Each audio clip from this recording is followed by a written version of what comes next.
Welcome back, guys. Today we have the other Xenomorph that we unpackaged last week sometime, I believe, in the 20th of April, somewhere like that, I don't know.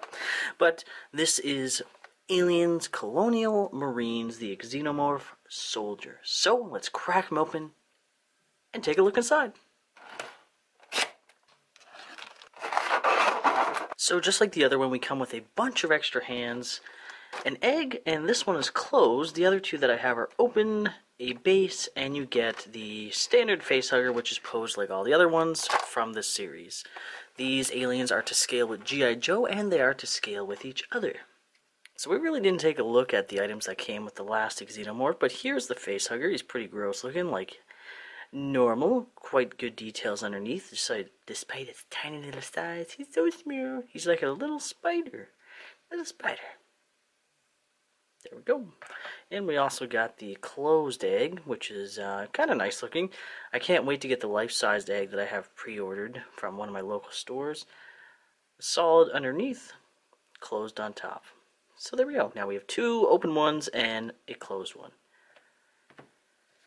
And then, of course, we have our very, very simple metallic metal grates, although it's not actually made of metal grates, ship flooring base for the alien. So, the alien himself. So, the last one, we had an issue with this hip joint, which I had an issue with on the boiler alien, so I was wondering if the left hip was just a problem child that kept reoccurring. And what was the other thing?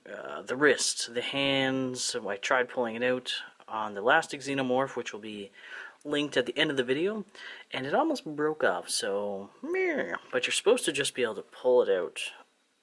But as you can see, trying to pull it out, once again, trying to just gently pull out forward, out this way, which is the way you're supposed to take any type of joints out. I can feel the little rubber stretching, and it's not too good. So yeah, and the hands that come in the package aren't even different shapes.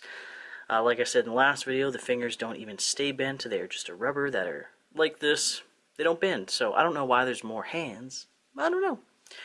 But, regardless, let's continue on. So this Xenomorph Soldier is very nice looking. He's extremely glossy, which is intense. There's lots of nice gold/bronze detail highlighting the intricate webbing and bony structure of this Xenomorph's body, which is nice. Gold on his ribs, on his arms, on his neck.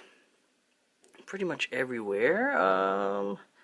Not so much on his tail. The tail does have a metal wire inside of it, so it can twist and turn, but the wire isn't too strong. It cannot hold itself into a extremely tight coil, which is unfortunate, but that's okay, I guess.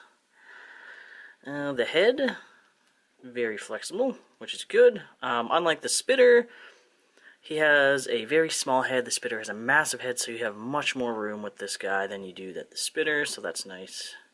Spitter's back lobe, the back part of his head, his cranium, is absolutely huge and makes it hard to pose, so that's nice. These do not bend, they do not pose, they're stationary, that's the way they are.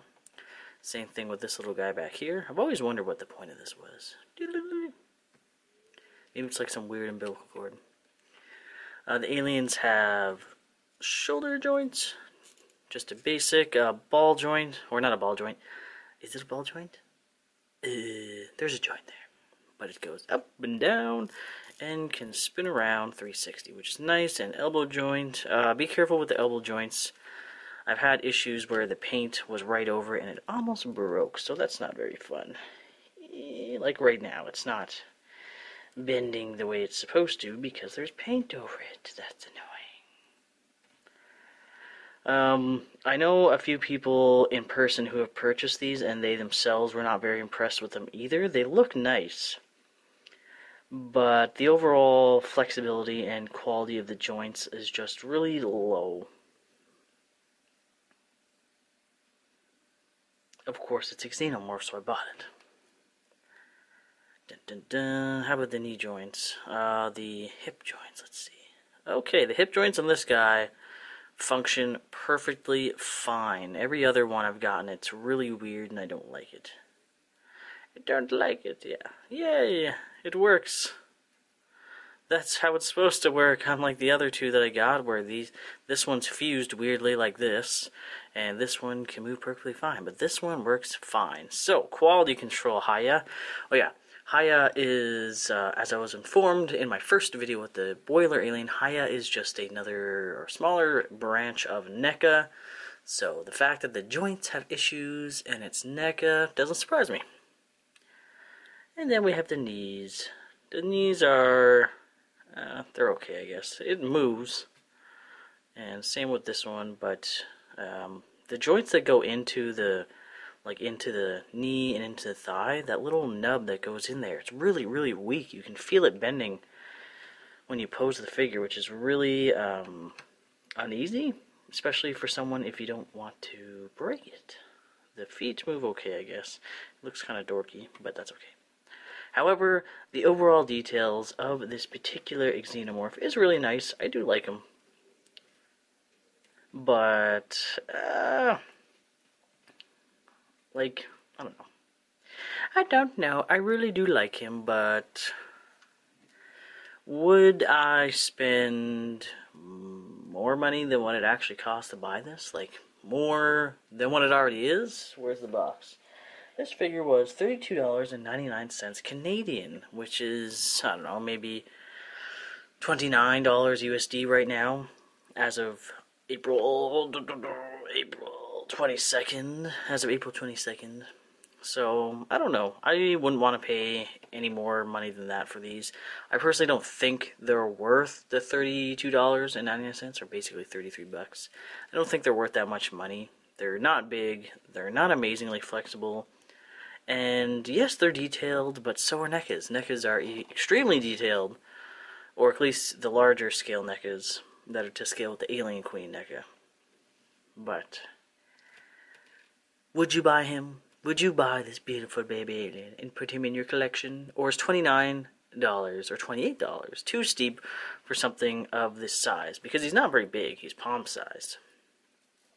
But yeah, so let's stick him on his base. They've got a little hole in the bottom of their foot, and what's also a little bit annoying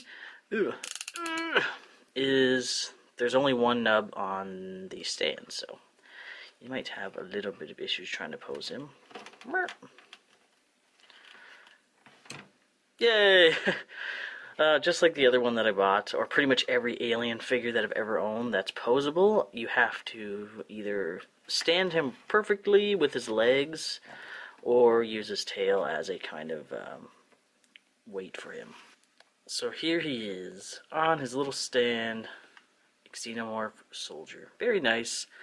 Yeah, I don't know. Up to you guys. It's all up to you. I do these videos so you can decide if you want to pay that much money, for whatever rich amount it is in your country, for these figures.